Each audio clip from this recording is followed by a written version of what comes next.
한국?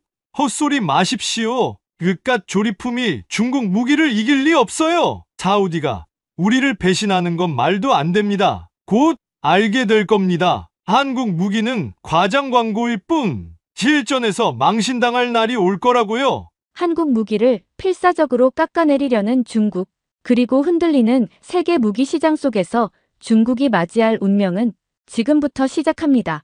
안녕하세요. 장웨이라오라고 합니다. 저는 몇 년 전까지 중국 정부가 비밀리에 운영하는 군사기술 자문회사에서 일했습니다. 원래는 해외 군사장비 중개 일을 하다가 어느 날 제가 하는 일의 대가가 너무 작다고 느껴서 직접 무기 거래와 자문을 병행하게 되었습니다. 주로 서남아시아와 중동, 그리고 아프리카 몇몇 지역의 바이어들을 대상으로 중국제 무기를 홍보하는 역할을 해왔습니다. 중국산 전투기, 자주포, 드론, 지대공 미사일 등 종합 무기 체계에 관한 브리핑을 진행했으며 제가 보기에는 세계에서 우리 중국 무기만큼 가성비 좋고 우수한 제품이 없다고 확신했습니다. 그런데 최근 들어 한국이라는 나라의 방산 이야기가 심상치 않게 들려오기 시작했습니다. 처음에는 우습게 넘겼습니다. 한국, 제가 보기엔 모든 것을 중국에서 배워간 후 그대로 복제해서 품질은 낮고 값은 비싸게 받는 나라라고 생각했습니다. 게다가 한국인들은 온갖 중국 문화를 도둑질해 갔다고 굳게 믿고 있었기 때문에 제가 한국 무기를 고려할 일도 없었고 남들에게 한국 무기를 추천할 일은 더더욱 없을 것이라 확신했습니다. 그러나 얼마 전부터 세계 각국 뉴스, 특히 제게 정보 제공을 하던 중동 바이어들이 연이어 한국 무기에 대한 관심을 드러내면서 저도 모르게 신경이 곤두서기 시작했습니다. 제 마음 깊은 곳에는 계속 중국이 세계 최강 무기 시장을 지배할 날이 머지않았다라는 기대가 있었습니다. 얼마 전 파키스탄에서 중국산 4.5세대 전투기라는 제20 시리즈가 프랑스제 라팔 전투기 한 대를 상대로 대승을 거두었다는 이야기도 돌았고 중국 관영 매체들은 그걸 대대적으로 홍보하며 중국 무기만 써라, 돈도 절약되고 성능도 좋다라는 메시지를 퍼뜨렸습니다. 저도 당연히 그 대열에 가담해 중동과 남아시아 바이어들을 상대로 보라, 우리 중국이 라팔을 격추시켰다. 이건 중국의 첨단 기술력 덕분이다라며 목청껏 떠들었습니다. 제가 그 얘기를 들고 사우디나 이집트, 그리고 이란의 무기 중개상들을 만나면 다들 흥미롭다는 듯이 들어줬습니다. 저 역시 더 신나서 라팔 한 대 가격이면 우리 중국 전투기를 8대나 살 수 있다라고 자랑했습니다. 그런데 문제는 이들이 그런데 최근 한국산 자주포가 나쁘지 않다는 평가가 많던데 혹시 아느냐라며 슬쩍 물어볼 때부터 시작됐습니다. 저는 코웃음을 치면서 한국, 그 자주포는 독일산 엔진에 미국산 부품만 덕지덕지 붙여놓은 조리품에 지나지 않는다. 기술력은 중국이 훨씬 앞선다라고 일축했습니다. 하지만 중동권 몇몇 바이어들은 그래도 꽤 쓸만하다고 하던데. 그리고 요즘 독일 엔진 문제도 해결됐다지 않나? 사우디 같은 곳에도 수출된다고 들었다라고 반응하며 제 예상과 달리 한국 쪽으로 관심을 집중하는 모습이었습니다. 저는 당황하면서도 제 딴에는 필사적으로 그건 가짜뉴스다. 한국제는 사실 외부 기술 없으면 아무것도 못하는 수준이라고 변명했습니다. 그러던 중 파키스탄 인도 국경에서 양측이 자주포 배치를 확대하는 움직임이 보인다는 소식이 중국 군사 관련 매체에서 잇따라 보도됐습니다. 파키스탄은 전통적으로 중국 무기를 많이 들여왔고 인도도 러시아 무기의 의존도가 컸는데 한국제 자주포를 추가로 100문 가까이 도입하려 한다는 거였습니다. 이 소식을 들었을 때 저는 이게 얼마나 말이 안 되는 상황인가. 인도와 중국 사이에 긴장이 고조될수록 당연히 인도는 중국이 만든 무기를 절대 들여오지 않을 테니 러시아거나 서방 무기 중에서 골라 갈 텐데 대체 왜 한국 무기를 택한단 말인가라며 울분을 토했습니다. 처음에는 그래봤자 한국은 독일, 미국 눈치 보느라 주요 핵심 부품을 자신들 마음대로 수출도 못할 것이라며 안심했습니다. 그런데 한국이 이미 자국 기업이 만든 엔진으로 갈아타면서 독일의 눈치를 크게 보지 않아도 된다는 소문이 돌기 시작하더군요. 저는 설마 했습니다. 어떻게 한국 따위가 독일제 엔진 수준에 맞먹는 제품을 뽑아낼 수 있겠습니까? 중국인으로서 제 기준에는 독일산이나 중국산이 세계를 양분해왔고 한국은 항상 이류에 불과하다고 생각했습니다. 그런데 현실은 달랐습니다. 제가 중동 바이어들과 직접 연락해보니 한국에서 개발한 STX 엔진인가 뭔가를 채택하면서 독일 정부의 중동 수출 금지 같은 제약을 우회해 버렸다는 것이었습니다. 사우디에는 원유 문제로 인해 미국이나 유럽이 달갑지 않아 했고 이 사이를 중국이 파고들어 사우디와 굳건한 경제적 관계를 구축해왔습니다. 그래서 저는 개인적으로 사우디 쪽에 중국 장비가 최고다. 한국 것 도입해봐야 독일에서 제재 들어오면 쓸모없다. 또 큰 사거리가 필요하다면 우리 중국제 다연장 로켓이나 자주포가 훨씬 낫다라고 홍보했습니다. 그런데 사우디 정부가 슬그머니 한국 쪽으로 방향을 틀었다는 기사를 접하고 저는 순간 정말로 좌절감에 빠졌습니다. 어떻게 사우디가 우리 중국을 배신하고 한국 것을 고르려고 하지라는 생각이 머리를 떠나지 않았습니다. 여기에 더해 사우디는 이미 한국의 다연장 로켓 천무를 운용하고 있었고 그 성능을 아주 좋게 평가해 왔다는 겁니다. 저는 그 얘기도 처음엔 거짓말일 거다. 한국이 무슨 기술로 다연장 로켓을 만들겠나. 우리는 방사포로 세계 최고인데라고 일축했지만 실제로 사우디 측 군사 행사에서 천무를 운용하는 영상을 내보내는 걸 목격했습니다. 사람들은 이게 한국산 무기의 위력이라며 감탄을 내뱉는 모양새였죠. 거기서 저는 느꼈습니다. 한국이 가볍게 볼 상대가 아니구나. 그래도 끝까지 자존심을 지키고 싶었습니다. 저는 주변 지인들과 중국 군사 전문가 송중핑 등에게 이 상황을 어떻게 막아야 하나라고 의논했습니다. 그들은 한결같이 중국 무기의 장점을 계속 부각시키고 한국 무기에 대한 단점을 각종 매체에 퍼뜨려라. 어차피 중국 관영 방송과 언론의 힘이 막강하니 우리가 마음만 먹으면 여론을 뒤집을 수 있다라는 조언을 했습니다. 저 역시 언론인 지인들에게 K9은 사실 2010년 연평도 포격 당시 북한군 공격을 제대로 막지도 못했고 중간에 고장이 났다더라라는 이야기를 퍼뜨렸습니다. 심지어 부품 대부분이 외국산이라서 유지 보수조차 어렵다고 떠들었는데 아직도 그렇게 믿고 있는 중국인들이 많습니다.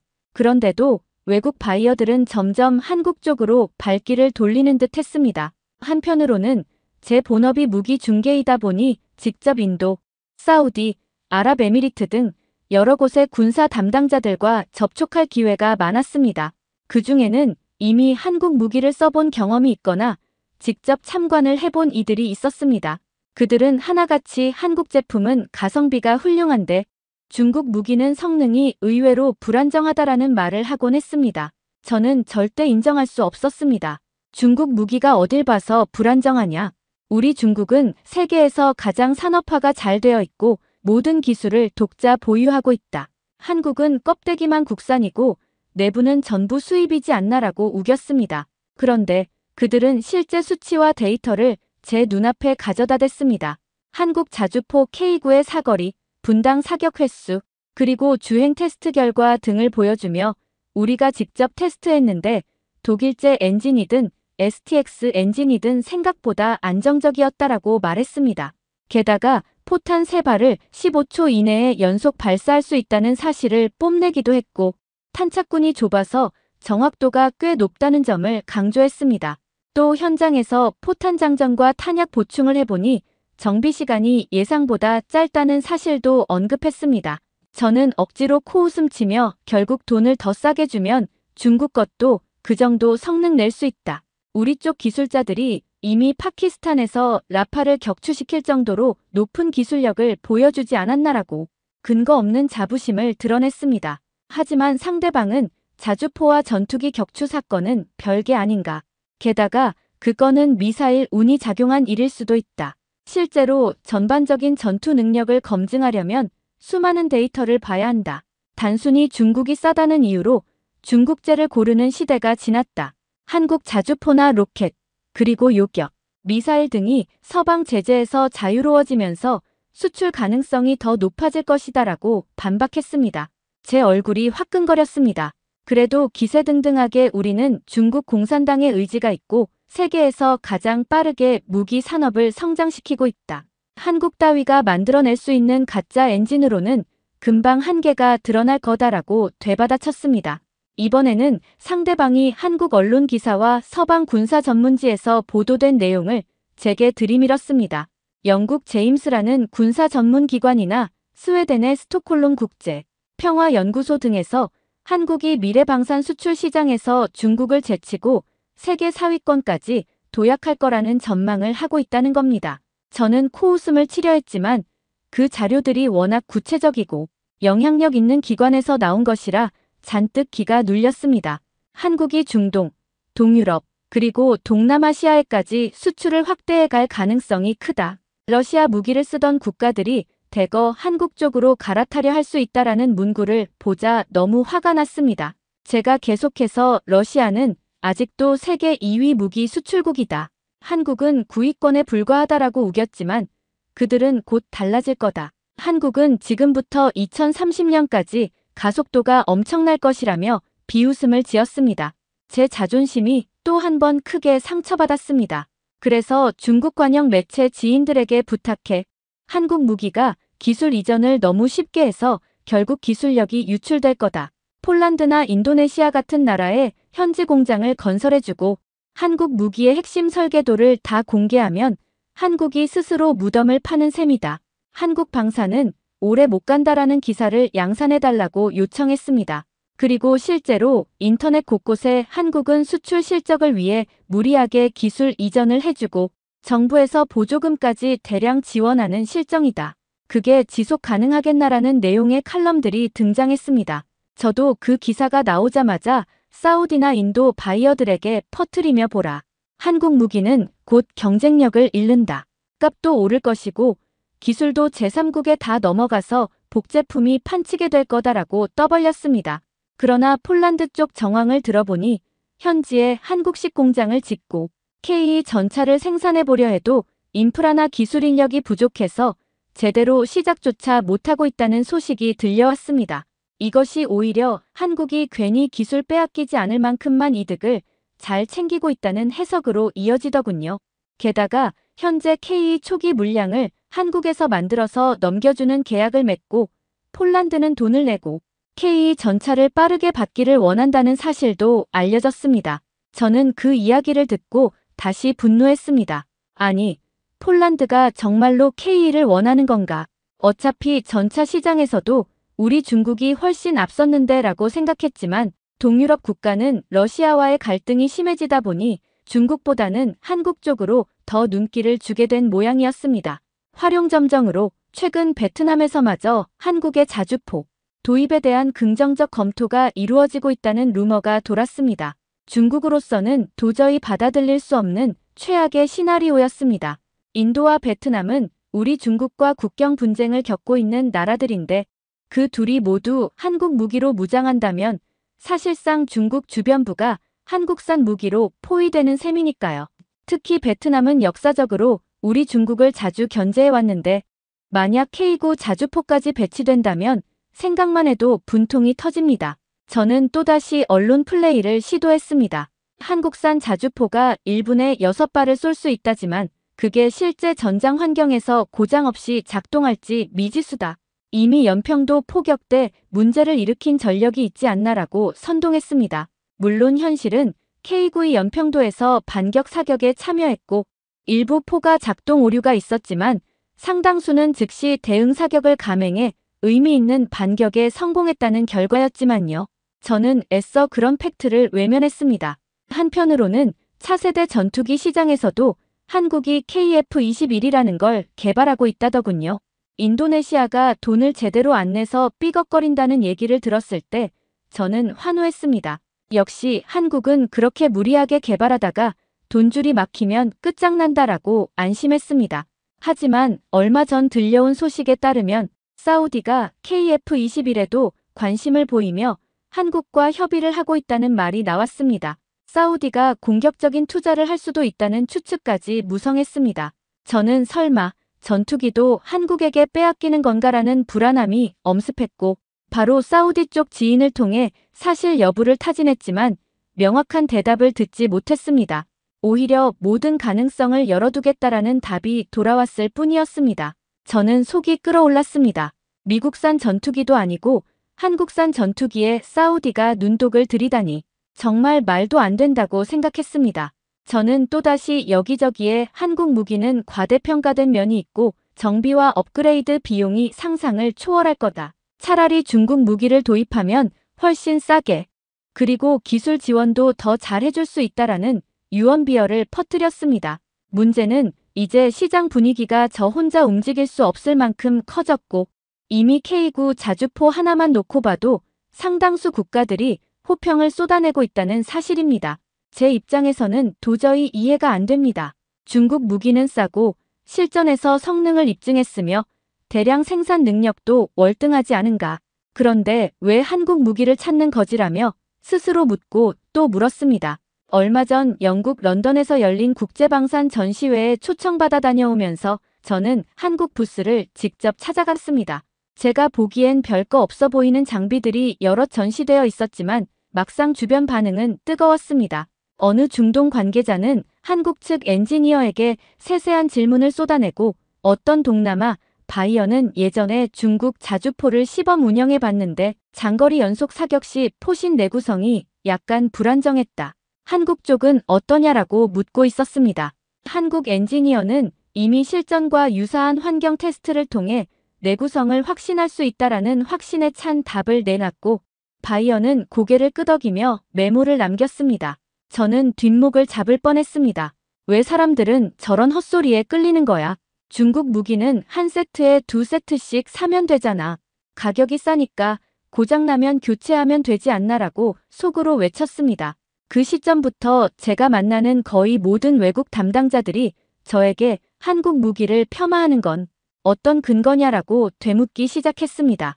저는 당황해서 근거라니 한국은 어차피 서방 부품을 조립하는 기술밖에 없고 결정적으로 전차나 자주포나 모든 장비를 외국한테 의존하지 않는가. 독일산, 미국산 다 합쳐진 집합체일 뿐이라고 강변했습니다. 그들은 이미 한국 독자 기술로 개발한 게 많아지고 있다. 이젠 엔진도 자체 생산하고 전차 파워팩도 기술적으로 완성 단계에 들어섰다고 들었다라고 말했습니다. 저는 마른 침을 삼켰습니다. 우리 중국이 먼저 세계 공장 역할을 했고 또 카피해서 품질을 끌어올린 사례가 수도 없이 많아도 그런 노력은 눈에 보이지 않나라고 항변했지만 상대방은 중국이 카피로 시작했다는 걸 스스로 인정하는군. 한국도 어쩌면 같은 길을 걸어왔을 수도 있겠지만 적어도 지금은 자립 수준이 한 단계 위로 올라섰다는 평이 많다라는 말로 저를 더욱 궁지에 몰아넣었습니다. 답답한 마음에 저는 중국 군사 전문가들이나 공산당 관계자들과 접촉해 어떻게든 한국 방산이 세계 시장에서 어려움을 겪도록 만들어야 한다. 돈을 많이 써서라도 해당 국가들의 여론을 불리하게 조성해야 한다라고 건의했습니다. 그들은 이미 우리도 그렇게 하고 있지만 문제는 한국 쪽이 생각보다 대응이 빠르고 홍보도 잘한다. 각국 바이어들이 중국 발표만 믿지 않고 한국과 서방 기관 자료도 교차 검증하는 추세다라는 답변을 내놓았습니다. 저는 더욱 속수무책이 되어갔습니다. 결정타는 K 전차 수출 이야기가 중동에서도 흘러나오기 시작했다는 점이었습니다. 사우디나 카타르 같은 곳에서도 K에 관심이 있다는 소문이 돌았죠. 저는 바로 중동은 혹독한 사막 환경이다.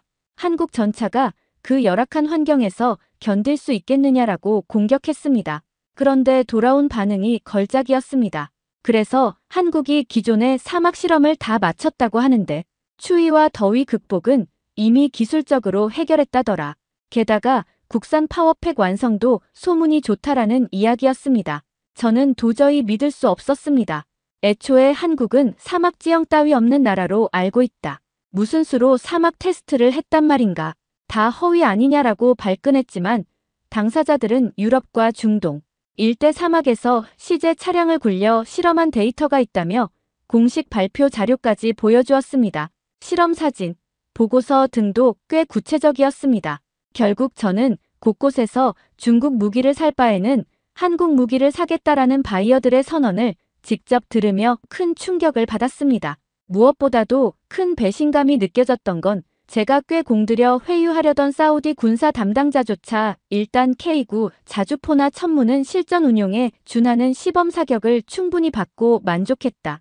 차세대 전차나 전투기 관련해서도 한국 측과 진행 중인 논의가 있다라고 말했을 때였습니다. 아니, 사우디가 언제부터 한국과 이렇게 친해졌단 말인가라며 억울한 마음이 치솟았고, 저는 중국이 사우디 석유를 가장 많이 수입하고 있지 않나.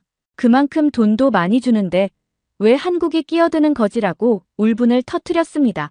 상대방은 경제적 이해관계와 군사적 선택은 별개 문제다. 무기를 선택함에 있어선 성능과 전략적 이점이 우선이다라고 답했습니다. 제게는 청천벽력 같은 말이었습니다. 저는 아직도 한국을 절대 인정할 수 없습니다. 한국이 무슨 기술을 독자 개발했느니, 수많은 실험과 시연을 했느니, 이런 소리 다 그냥 외신의 과장 보도고 한국이 돈을 써서 언론을 매수했을 가능성이 높다고 생각합니다. 한국이 모조품만 만들다가 이제 와서 독자 개발을 한다고? 말이 안 된다. 애초에 중국의 기술을 베껴왔지 않았나. 김치조차 중국의 것을 훔쳐갔는데 무기는 오죽하겠느냐라고 확신하고 있습니다. 주변에서 아무리 그건 좀 시대착오적인 생각이라고 말려도 저는 절대 수긍할 수가 없습니다.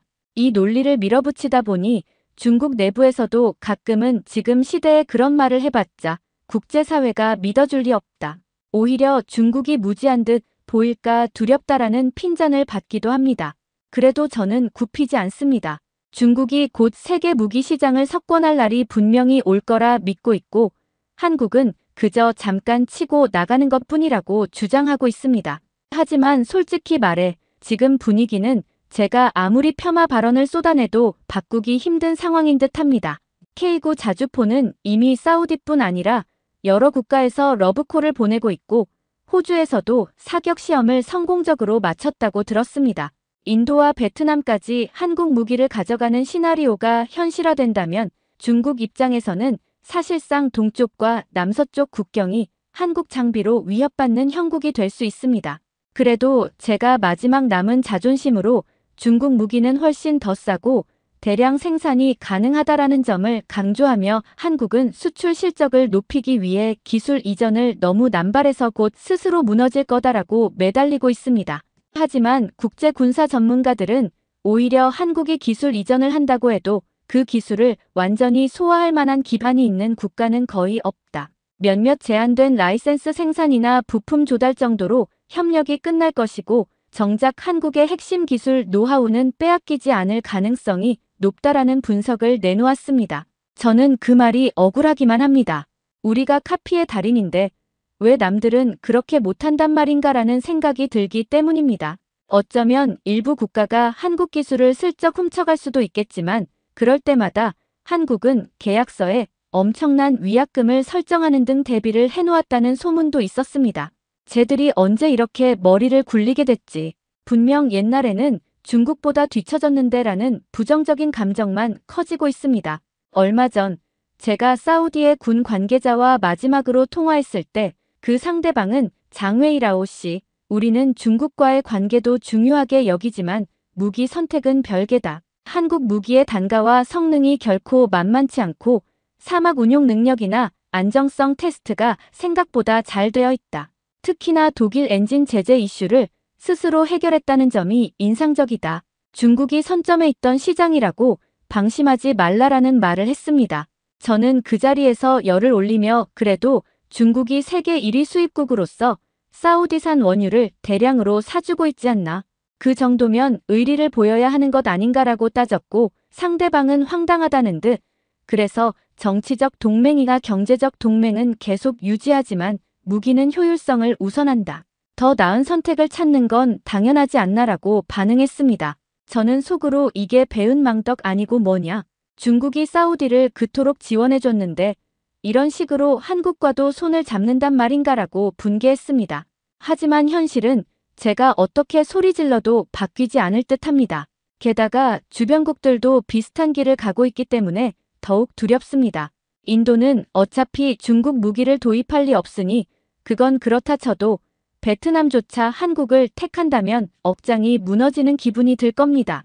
한국이 언젠가 반드시 망신당할 날이 온다. 세계 시장에서의 인기도 얼마 못 간다라고 저는 필사적으로 믿고 있지만 여러 지표와 뉴스는 정반대를 가리키고 있으니 답답할 뿐입니다.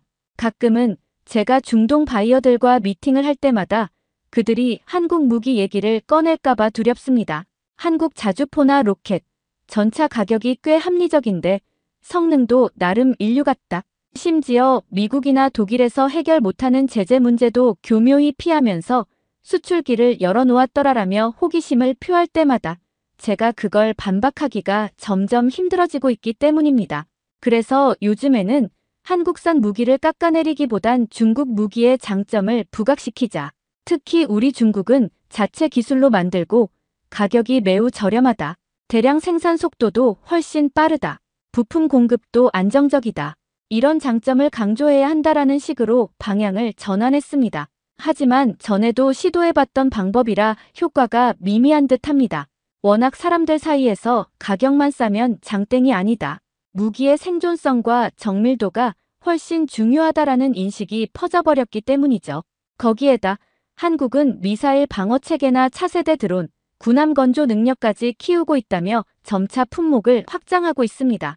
저는 입만 열면 중국이 이미 항공모함을 몇 척씩 만들고 극초음속 미사일 기술도 보유하고 있다는 걸 잊지 마라. 무기 산업에서 중국을 무시하면 큰 코 다친다라고 소리치지만 국지전이나 지역 분쟁에서 요구되는 전력은 항공모함이나 극초음속 미사일처럼 거창한 게 아니라는 반박이 돌아옵니다.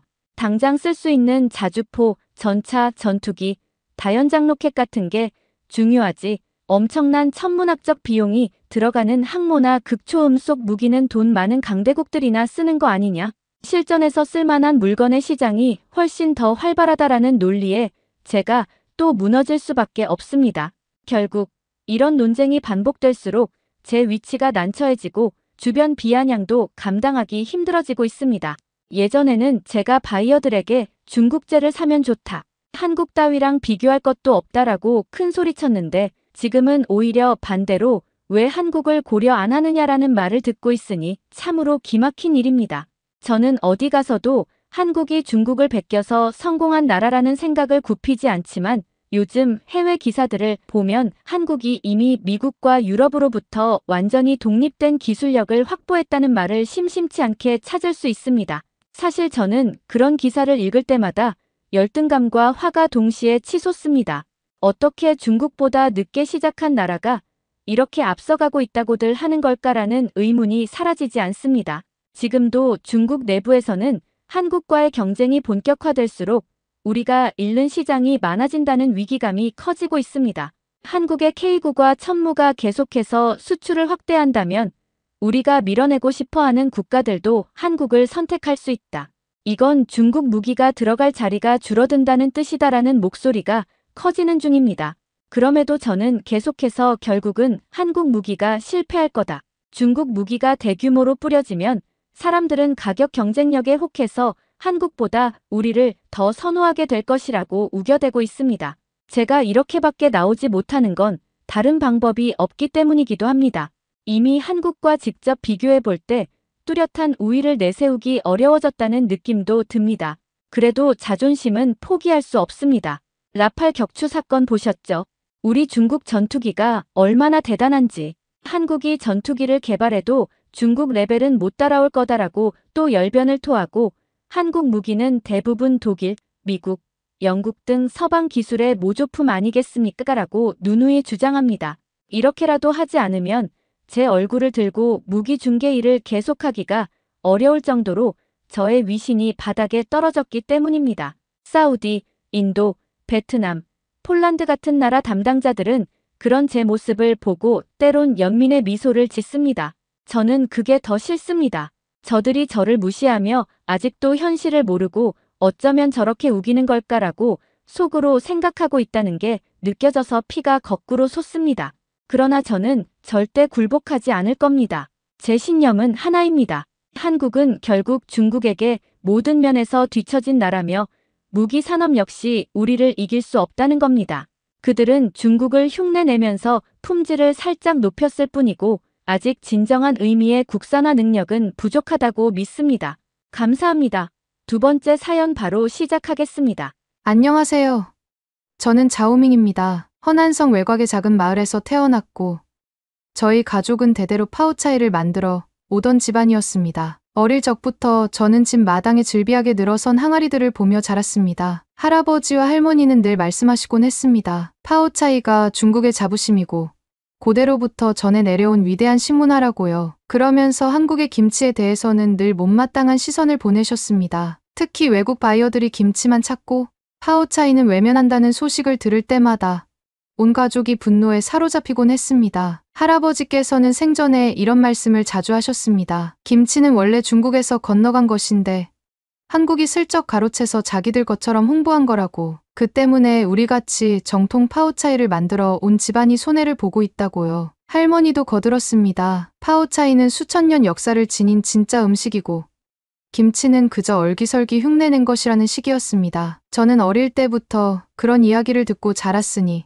자연스럽게 김치에 대한 반감이 자리 잡혔습니다. 할머니와 할아버지께서 돌아가시고 부모님이 대대적인 투자를 해서 현대식 파오차이 공장을 완성하셨습니다. 옛날에는 손으로 일일이 채소를 씻고 절이고 항아리에 담가 발효시키는 소규모 작업이었는데 이제는 기계와 설비가 들어선 대규모 공장이 되어버렸습니다. 저는 이런 변화가 마음 한편으론 조금 서운했습니다. 할머니와 할아버지가 지켜오던 전통이 사라지는 것만 같았거든요. 하지만 부모님은 시대가 달라졌다며 해외 시장을 적극적으로 개척해야 한다고 주장하셨습니다. 유럽이나 미국에 파오차이를 팔아야 우리도 크게 성공할 수 있다는 말씀이었습니다. 처음 해외 바이어들과 접촉했을 때는 꽤 희망적이었습니다. 파오차이가 유산균이 풍부하고 채소를 발효시켜 다양한 맛을 낼 수 있다는 점이 관심을 끄는 듯했습니다. 그런데 문제가 생겼습니다. 한두 번 미팅을 나가보면 바이어들이 거의 빠짐없이 김치 이야기를 꺼냈습니다. 이거 한국 김치랑 비슷한 거냐? 이미 우리는 김치를 들여와 판매하고 있다. 굳이 파오차이를 추가로 들여올 이유가 있을까? 같은 반응이 이어지니 협상이 제대로 진행되지 않았습니다. 부모님은 한숨을 쉬며 김치만 없었으면 진작 우리가 잘 됐을 텐데라고 분통을 터뜨리셨습니다. 저 역시 화가 났습니다. 어째서 모두 김치만 알고 파오차이는 모를까? 파오차이가 훨씬 역사도 깊고 다양하다고 저는 굳게 믿었습니다. 집안 어른들도 줄곧 그렇게 말씀해 오셨으니 저로서는 다른 생각을 할 겨를이 없었습니다. 그러다 보니 한국의 김치가 너무나 얄밉고 원망스러웠습니다. 저 나라가 없었다면 우리 가족은 벌써 해외 시장에서 대박을 내고 있을 텐데 하고 말입니다. 부모님도 언젠가 직접 한국에 가서 김치가 얼마나 형편없는 음식인지 드러내주고 오라며 절반은 농담, 절반은 진담으로 말씀하셨습니다. 그런데 그 말이 제 마음 깊숙이 각인됐습니다. 제가 대학을 마치고 공장 일을 도와드리게 되면서 본격적으로 SNS에 파오차이를 홍보하는 영상을 찍어 올렸습니다. 공장에서 채소가 대량으로 세척되고 커다란 항아리에 버무려 넣는 장면, 그리고 부모님과 직원들이 정성을 다해 품질을 확인하는 모습 등을 담았습니다. 생각보다 많은 관심을 받았고 팔로워도 점차 늘었습니다. 그런데 그중 상당수가 김치를 비난하는 댓글을 달았습니다. 한국이 또 중국 문화를 훔쳐갔다라든지 김치는 가짜인데 왜 세상은 김치만 알아주냐 같은 내용이었습니다. 저도 거기에 맞춰 영상 설명을 덧붙였습니다. 우리는 원조 파오차이를 만들고 있다. 김치는 사실 파오차이를 변형한 것이라는 식으로 말입니다. 그렇게 하자 저를 지지하는 구독자들이 점점 늘었습니다. 어느 날 부모님이 다시 해외 바이어와의 상담에서 실패하고 돌아오셨습니다. 다들 김치를 들여와 팔고 있으니 파오차이는 필요 없다더라는 소리였습니다. 저는 그 이야기를 듣고 속이 부글부글 끓었습니다. 김치가 또 우릴 가로막는구나라는 분노가 치솟았습니다. 그렇지만 분노만 해서는 아무것도 해결되지 않을 테니 제가 직접 한국에 가서 김치의 실체를 확인하고 파오차이가 진짜 원조라는 사실을 증명해야겠다고 생각했습니다. 부모님도 처음에는 걱정하셨지만 제가 너무나도 강력히 원해서 결국 허락하셨습니다. 출발 전 부모님은 너는 절대 김치에 호감 가지지 말라면서 당부하셨습니다. 내가 한국에 가서 분명 김치가 별것 아니고 파오차이가 훨씬 우수하다는 걸 알려주고 와야 한다는 말씀이었지요. 저도 당연히 그렇게 하겠노라 장담했습니다. 할아버지와 할머니가 살아 계셨다면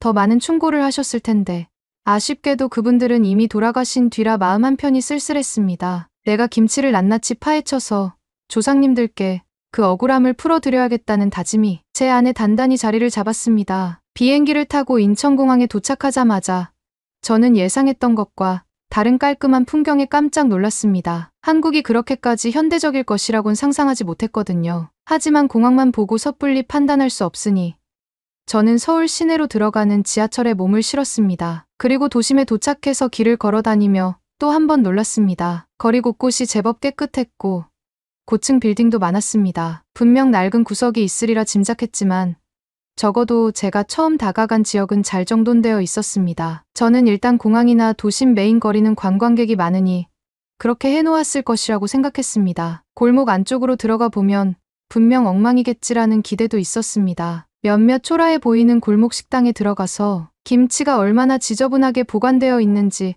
폭로해야지라는 생각으로 카메라를 들이댔습니다. 그런데 의외로 식당마다 테이블이 반짝거렸고 직원들이 수시로 바닥과 주방을 닦고 있었습니다. 김치를 어떻게 관리하는지 유심히 봐도 특별히 비위생적인 면을 찾기 어려웠습니다. 저는 당황스러웠지만 분명 어딘가에 문제점이 있을 거야 라는 마음으로 더 돌아다녔습니다. 그러다 어느 편의점 앞을 지나다가 잔뜩 엉망진창이 되어 있는 테이블을 발견하고 쾌재를 불렀습니다. 드디어 한국의 민낯을 찍을 수 있겠다 하고요. 하지만 정작 편의점 직원에게 확인해 보니 그 쓰레기 더미를 남긴 사람들은 중국 관광객이었다고 해서 영상을 삭제해야 했습니다. 저는 너무 부끄러웠습니다. 그런데도 저는 적어도 김치를 두고 볼 수는 없다. 김치가 파오차이를 베낀 음식이라는 걸 증명해야 한다는 집념을 버리지 않았습니다. 그래서 골목 식당에서 일부러 김치만 한가득 달라고 주문해 먹기도 했고 직원들에게 이거 원래 중국 파오차이에서 유래한 거 아시죠라고 시비를 걸었습니다. 대부분의 직원들은 무슨 말을 하는지 이해를 못했고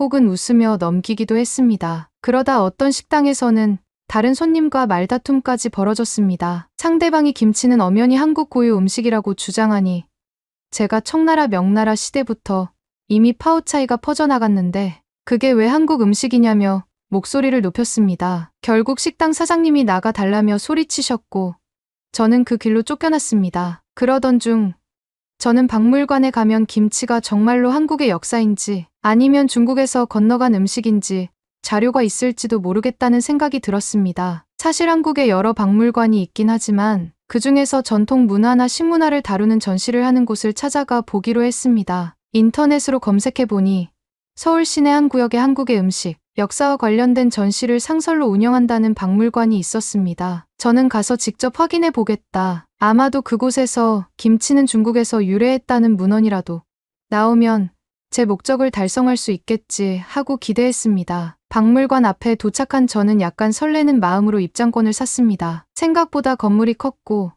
전시 안내판에 보니 한국의 전통 음식부터 현대 요리, 문화까지 다채로운 자료를 전시하고 있다고 했습니다. 저는 들어가자마자 혹시라도 김치 관련 코너가 어딘지 찾아봤습니다. 직원에게 살짝 물어보니 김치 파트는 이쪽 복도를 지나 오른편이라고 친절하게 안내해 줬습니다. 그 말을 듣자 제 안에 묘한 긴장감이 일어났습니다. 그래, 드디어 김치가 중국 것이라는 증거를 찾게 될지도 몰라 하고요. 김치 전시 코너는 생각보다 크게 마련되어 있었습니다. 커다란 사진 패널부터 시작해서 각 지방별 김치 종류와 담그는 과정을 재현해 놓은 디오라마, 심지어 영상으로 김치 담그기 시연까지 보여주고 있었습니다. 전 세계 다양한 매체에서 소개한 김치 기사나 방송 자료들도 벽에 붙어 있었습니다. 저는 그 광경을 보자마자 기분이 몹시 불쾌해졌습니다. 이렇게까지 대대적으로 김치를 홍보하다니 한국이 정말 자기네 것이라고 우기려는 거구나라는 생각이 들었습니다. 그러나 조금 더 자세히 살펴보니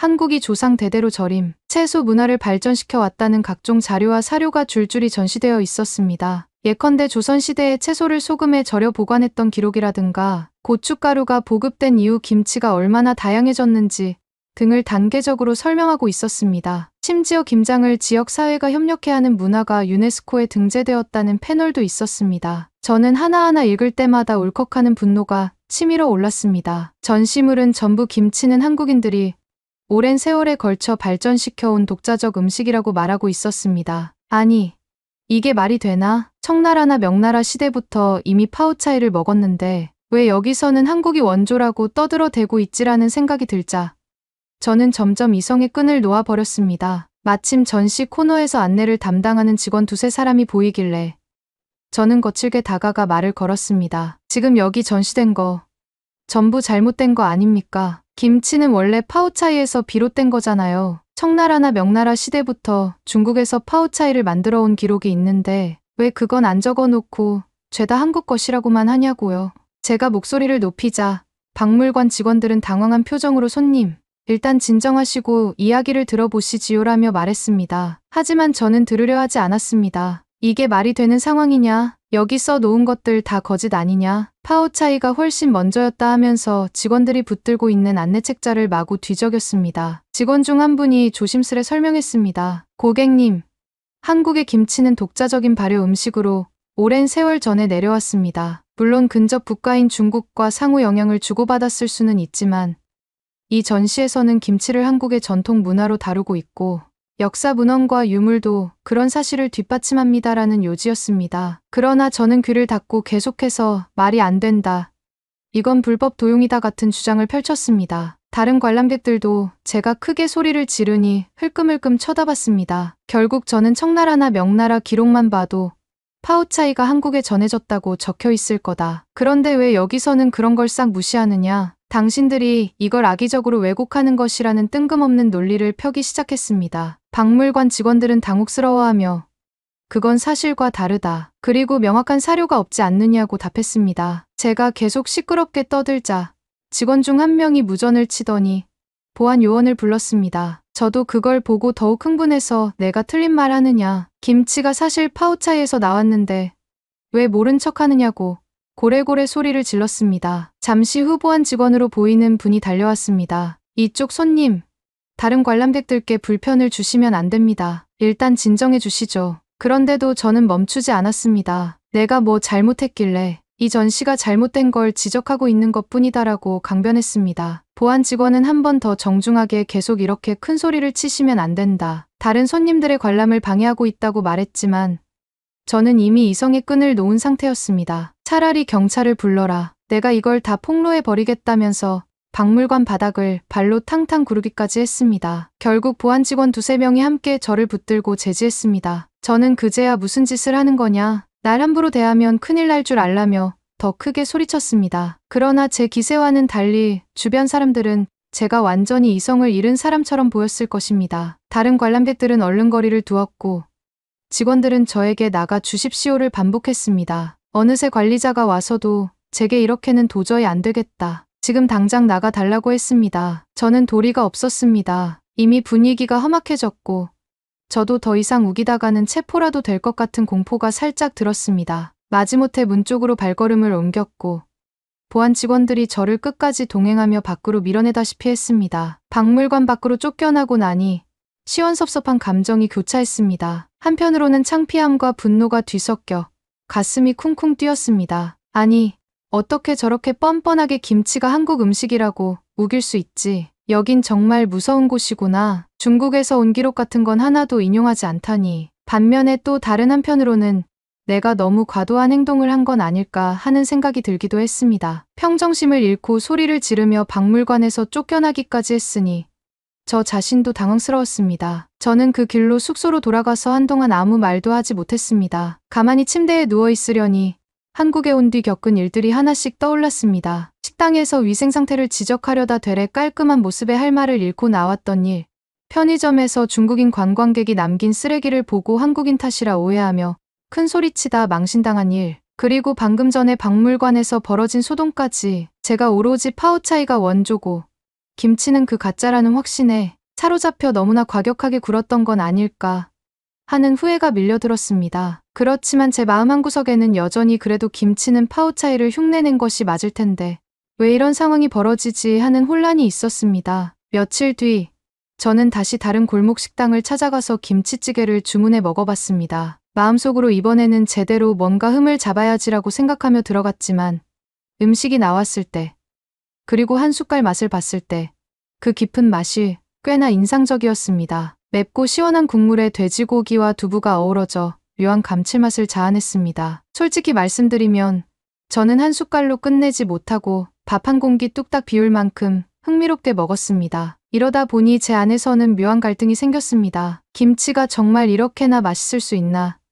내가 평생 들어온 말과는 너무나 다르지 않은가? 그러나 또 바로 아니야. 이건 겉으로만 그럴 뿐 사실은 파오차이보다 떨어진 음식이야 라고 자기 최면을 걸기도 했습니다. 여행 막바지가 되자 저는 현실을 받아들이든 받아들이지 않든 결과를 정리할 시점이 왔다는 걸 깨달았습니다. 마음속으로는 여전히 김치가 미웠지만 그렇다고 이 미움이 곧 진실은 아니라는 것을 어렴풋이 알고 있었습니다. 특히 박물관에서 본 자료와 그곳 직원의 차근차근한 설명, 그리고 다채로운 김치 전시가 머릿속에서 떠나지 않았습니다. 그냥 거짓 선전을 하기에는 너무 디테일이 구체적이었다는 느낌도 있었습니다. 설령 제가 그걸 거부하고 소리를 질렀다 한들 자료 자체가 사라지는 건 아니니까요. 결국 귀국날이 되었습니다. 인천공항으로 가는 택시 안에서 창밖을 내다보며 저는 지난 시나리오들을 곱씹었습니다. 내가 이렇게까지 발악하듯 김치를 부정해보았는데 내 손에 떨어진 결정적 증거는 딱히 없잖아. 오히려 김치가 정말 한국에 깊이 뿌리내린 음식임을 실감만 했을 뿐이라면서요. 그래도 한편으로는 그래도 난 이렇게 노력했다. 가족들이나 구독자들이 내 성의를 봐주겠지라는 생각도 했습니다. 혹시라도 제가 너무 아무 말도 못하고 돌아가면 너 한국에 가더니 매수당했냐라는 소리를 들을 테니 말입니다. 중국으로 돌아오니 부모님이 어김없이 제게 달려와 물으셨습니다. 김치가 진짜 가짜라는 거 밝혔느냐? 저들이 위생도 형편없고 그냥 파우차이 베낀 거라는 걸 영상으로 찍어왔느냐고요. 저는 그 말을 듣고 할 말을 잃었습니다. 생각보다 한국이 깔끔하고 김치도 나름 시스템이 잡혀 있더라라고 말하자 부모님 표정이 바로 굳어졌습니다. 무슨 소리냐? 너 거기서 뭘 본 거냐? 한국 측에서 일부러 깨끗하게 꾸며 놓은 거 아닐까? 내가 그 속임수에 넘어간 거 아니냐라고 하셨습니다. 저는 하고 싶은 말을 억눌러야 했습니다. 아니, 내가 박물관까지 갔는데 거기 전시가 엄청 체계적이었고 김치가 정말로 한국 사람들에게 중요한 문화로 확립되어 있다는 게 느껴졌다고 할 수도 없었습니다. 그러면 부모님이 더 실망하실 것 같았거든요. SNS 구독자들 반응도 비슷했습니다. 제가 한국에서 생각보다 이러이러한 면을 봤다. 꼭 가짜라고 치부하기 어렵다고 미묘하게 말을 흘리자 너 한국에서 돈이라도 받았느냐?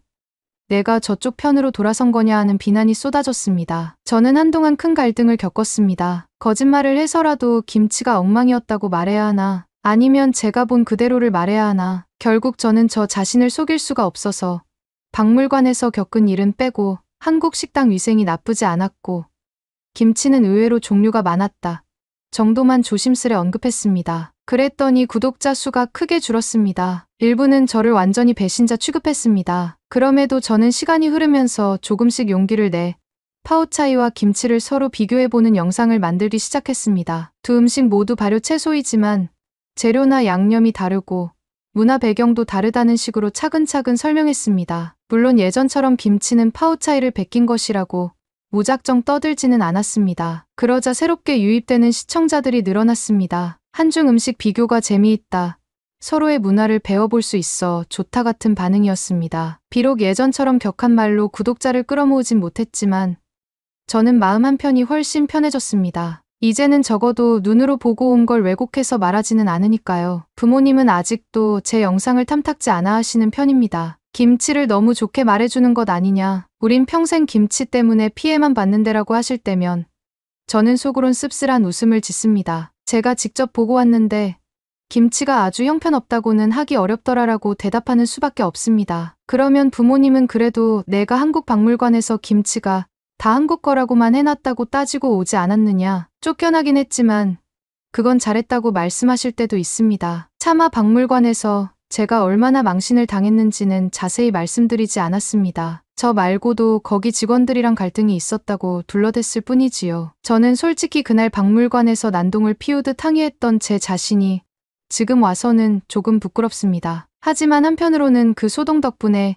김치가 한국의 역사와 깊이 결부된 음식이라는 사실을 더욱 뼈저리게 깨닫게 됐다는 생각도 합니다. 바로 그 전시물들이나 자료들을 마주하지 않았다면 저는 끝까지 김치는 중국 것이고 한국이 빼앗아 갔다는 입장을 고집했을 것 같습니다. 물론 지금도 완전히 제 생각이 변한 건 아닙니다. 파오차이가 훨씬 먼저 존재했으니 영향력이 어느 정도 있었으리라는 믿음은 여전합니다. 하지만 김치가 한국 땅에서 독자적으로 발전하고 지금처럼 다양한 모습으로 자리 잡았다는 걸 부정하긴 어렵게 됐습니다. 결국 저는 누가 원조냐를 단정 짓고 싶은 마음보다는 우리 파오차이를 어떻게 하면 세계적으로 알리고 발전시킬 수 있을까를 고민하는 쪽이 옳다는 결론에 이르렀습니다. 한국이 김치를 오랜 전통과 문화로 홍보해 전 세계인의 입맛을 사로잡은 것처럼 우리도 파오차이만의 독특한 스토리와 맛을 잘 정리해서 알려야 한다고 생각합니다. 박물관에서 본 것처럼 체계적인 자료와 전통을 시각적으로 제시하고 맛있게 요리하는 다양한 방식을 소개한다면 파오차이도 언젠가는 국제적으로 김치 못지않게 인정받을 수 있을 테니까요. 지금도 부모님은 공장에서 더 효율적인 생산 방안을 고민하고 계십니다. 새로운 설비를 들여와 생산량을 극대화할 방법, 다양한 채소를 활용해 색다른 파오차이를 만드는 방법 등을 연구하십니다. 예전 같았으면 김치 때문에 우린 안 되라며 불평만 하셨을 텐데 최근 들어서는 파오차이도 우리 나름대로 혁신을 해야 한다는 생각을 조금씩 받아들이시는 듯합니다. 저는 그 변화를 보며 한국 박물관에서 당한 굴욕이 결국 우리 가족에게도 새로운 시선이 필요하다는 자각을 심어준 건 아닐까 하고 속으로 생각하곤 합니다. 물론 아직도 갈 길이 멉니다. 제가 SNS에 영상을 올리면 여전히 어떤 사람들은 김치는 다 가짜다. 왜 그런 걸 존중해 주느냐고 비난합니다. 혹은 반대로 파오차이가 김치를 따라잡을 수 없을 것이라고 단정하는 목소리도 들려옵니다. 그럴 때면 저도 마음이 복잡해지지만 한국에 직접 가서 박물관에서까지 소동을 벌였던 제 지난날을 떠올리면 조금은 냉정해질 수 있습니다. 서로 너무 몰라서 생기는 적대감이나 오해가 아닌가 하는 생각이 들어서요. 가끔 저는 한국에서 먹어본 김치찌개나 다양한 김치들이 떠오릅니다. 솔직히 뇌리에서 쉽게 지워지지 않습니다. 맛 자체가 제게도 강한 인상을 남겼고 이런 음식을 가짜라고만 치부해도 될까 하는 의문이 자연스럽게 뒤따랐습니다. 그러다 보니 요즘 저는 파오차이를 활용해 국물 요리를 하거나 볶음 요리를 하거나 심지어는 다른 양념과 접목해보는 실험도 해봅니다. 김치찌개처럼 파오차이 찌개를 만들어보면 어떨까? 혹은 파오차이 전골 같은 것을 개발해볼 수 있지 않을까 하는 아이디어지요. 우리도 이렇게 다양성을 확보하면 해외 소비자들에게 더 매력적으로 다가갈 수 있으리라고 믿습니다. 마지막으로 저는 여전히 김치가 미울 때가 있습니다. 왜냐하면 지금도 해외 시장에서 김치가 훨씬 더 유명하기 때문입니다. 파오차이는 아무리 힘주어 말해도 그게 뭐냐는 반응이 먼저 오고 김치랑 비슷한 거 아니냐라는 질문을 받기 일쑤니까요. 그러나 적어도 지금의 저는 그렇다면 김치를 깎아내리는 방향으로 가자가 아니라 그렇다면 우리도 김치처럼 파오차이를 제대로 알려보자라는 길을 선택하고 있습니다. 그리고 그렇게 하기 위해서는 한국에서 본 박물관 전시 같은 체계적인 자료와 사람들의 생활 속에 뿌리내린 문화의 힘이 무엇인지를 연구해야 한다고 생각합니다. 할머니와 할아버지가 생전에 김치는 우리가 싫어해야 할 원수라고 말씀하신 게 가슴 깊이 남아 있었지만 저는 이제는 그 말이 다 옳다고만은 여길 수 없습니다. 어쩌면 그분들도 지금 시대의 변화를 보셨다면 김치를 파헤치고 부정하는 것보다는 우리 파오차이를 더 멋지게 만들어 전 세계에 알리는 게 낫겠다고 생각하셨을지도 모르겠다는 상상을 해봅니다. 사람과 문화는 변하기 마련이고 저 역시 한국에 다녀온 뒤로 제 마음속 많은 것이 변했습니다. 김치가 영원히 우리에게 걸림돌이 될 수도 있지만 한편으로는 자극이 될 수도 있다. 어차피 우리가 서로 다른 역사를 지닌 음식들이고 누가 원조냐를 끝까지 파헤쳐봐야 양쪽 주장만 평행선을 달릴 가능성이 높다. 그렇다면 차라리 미래를 바라보자. 파오차이의 장점을 살려 새로운 가치를 만들어내자. 물론 부모님은 아직도 그래도 김치가 정말 미울 때가 많다고 말씀하시지만 전처럼 무작정 짜증을 내기보다는 우리가 박물관 같은 걸 만들어보자. 파오차이의 역사를 체계적으로 전시하고 관광객을 모셔서 직접 담가 보게 하는 체험 프로그램을 해보자는 식으로 발전적인 아이디어를 내고 계십니다. 저도 한편으로는 한국에서 봤던 김치 전시 코너가 떠올라 우리도 저런 걸 할 수 있다면 진짜 좋을 텐데라고 생각합니다. 물론 예전처럼 발로 바닥을 구르며 난동을 피우는 일은 다시는 하지 않겠지요. 마지막으로 혹시 이 글을 읽는 분이 계시다면 한 가지 당부를 드리고 싶습니다. 저처럼 처음부터 내가 옳고 상대방이 틀렸다는 생각에 사로잡히면 제 아무리 좋은 사실들을 봐도 눈과 귀를 막아버리게 된다는 것입니다. 저는 박물관에서 그 중요한 전시물을 봐놓고도 거짓말이라고만 믿고 소리 지르다가 결국 쫓겨나고 말았습니다. 뒤늦게야 그것이 얼마나 부끄러운 행동이었는지 깨달았지요. 그러니 상대 문화를 이해해 보려는 작은 여유만 가져도 훨씬 풍요로운 교류가 가능하다는 걸 말씀드리고 싶습니다. 감사합니다.